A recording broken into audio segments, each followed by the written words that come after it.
Donc là, on va voir donc, le trigger de ReaPro de stock, donc, qui insère dans la table à commander 3 fois la valeur du stock minimum. Donc je crée un trigger donc, qui s'appelle ReaPro stock sur la table stocker pour l'update. D'accord. Et donc je vais déclarer donc, mes variables.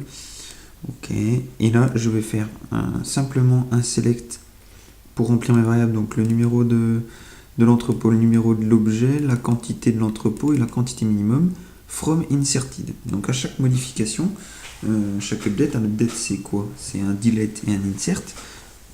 Donc à chaque fois qu'il va me faire un update, donc quand il va faire l'insert, je vais récupérer tout ça et je vais vérifier si la quantité que je vais updater, donc qui correspond à la quantité, sera inférieure ou égale à la quantité minimum. Si c'est le cas, alors je vais dire que la quantité à commander, c'est 3 fois la quantité minimum. De là, je vais aller vérifier dans ma table à commander s'il n'existe pas déjà une ligne pour l'entrepôt et l'item.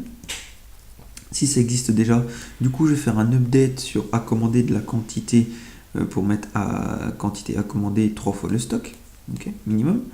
La date de la commande aujourd'hui, et donc pour l'entrepôt et l'item. Et dans le cas où ça n'existe pas, je vais faire un insert into la table à commander. Alors pourquoi insert et update? Parce que dans notre table à commander, l'item num et la warehouse num sont les clés primaires. Donc du coup, on est obligé de faire ça. Alors je vais lancer ça. Syntaxe correcte. J'ai encore fait les mêmes erreurs que d'habitude. Il existe déjà, bon, très bien, il existe déjà ma procédure. Je vais quand même vous montrer que c'est bien celle-ci que je vais faire. Alter trigger. Et je vais lancer. Commande réussie. Ok, donc là je vais dans la table à commander. Donc là, vous voyez à commander clé, pour moi ça sera ma clé primaire, donc qui est ici, mais ça ne change rien à l'exercice. Si vous voulez, je peux même vous la supprimer, il n'y a pas de souci, et vous remettre comme c'était, comme c'est dans la table initiale. Hop là. Je remets dans la table initiale comme c'est. Et j'enregistre. Là, je refais pareil. Voilà, warehouse num, item num, ok. Donc là, je vais dans la table stocker. Donc dans ma table stocker, je vois donc des quantités. Tiens, je vais mettre une quantité de 1000. Pardon, 2000. 10 000 même. Là, je vais mettre 50 000. Et là, j'ai fait des updates. Donc logiquement, il ne devrait pas me créer de ligne dans la table à commande. Donc, ce qui n'est pas le cas. Donc là, je vais mettre la quantité par contre à 100, ici. Et là, c'est updaté. Donc du coup, ça m'a créé une ligne dans la table à commander de la quantité minimum x 3 à cette date du jour. Donc la minimum quantité. Et là, si j'actualise, j'ai une quantité pour la warehouse num, l'item num, la quantité à la date de la commande. Ensuite, là, je vais faire de même, ce coup-ci, mais je vais mettre 200. Je vais mettre 200. Donc là, c'est inférieur. Donc il devrait quand même aussi m'updater et me faire une ligne à 3 fois la quantité minimum, donc 900. Et donc il m'a fait une quantité à 900. Ben, je vais faire pareil pour celui-ci.